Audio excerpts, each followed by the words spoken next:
I want to make an impact on them. I want to do God's work. When did that happen? It happened when I was in Houston, Texas. It happened when I was back there in the States. I felt it in my heart that I had to do something. See, I had a 9 to 5 job and I was excelling in my job. And I had what they call just, a life there in America.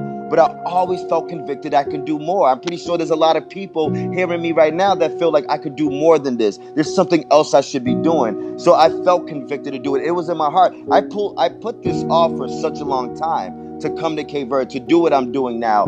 But I had to answer God's call. There was a lot of fear there. I didn't know if I could do it. But God gave me a very clear mission and a very clear purpose. And he also instructed me exactly how to do it. And what you're seeing now, it's God's work. You see how everything's fallen into place?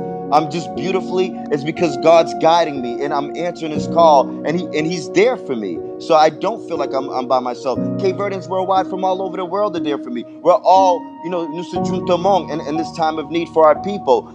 So answering God's call, it's a beautiful thing, especially when you're in alignment with the calling. And I'm here and I'm focused. I'm determined. I'm not partying. I'm not attending the festival. Much love to the Sanfili Festival. I love it. But I just don't have time for that. I don't have time for dating or anything like that because I feel convicted, so I don't even think about those things. My main priority, my main mission is to help as many people as I can.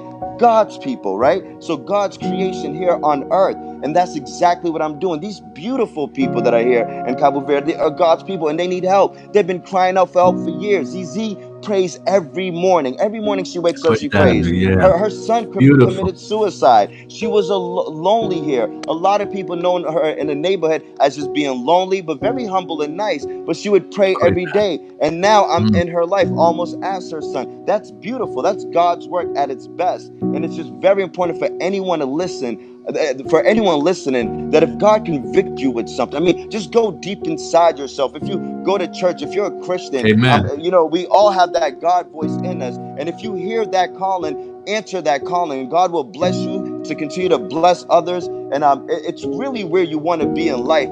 I consider anything else from helping God or fulfilling your purpose is a mediocre lifestyle. And I live that way. And it's not to shame or get on anyone. I went through the process, but I can tell you from experience that since I answered God's call, my life has transformed and Cape Verde in general has transformed. And I've only been here for 3 weeks, so I'm not done yet, and God's not done with me, and I'm seeing God's work. And not only am I seeing God's work, and I don't really want to get too spiritual, but I'm seeing God's signs. He's showing me signs. He's showing me that I'm on the right path. He's showing me that I'm doing the right thing by everything falling into place. Somebody donating an SUV so I could do more. Somebody donating a free refrigerator, a store owner. So things like that, when everything starts coming together and people in Cabo Verde are transforming and changing and becoming Christians, that's all God's work.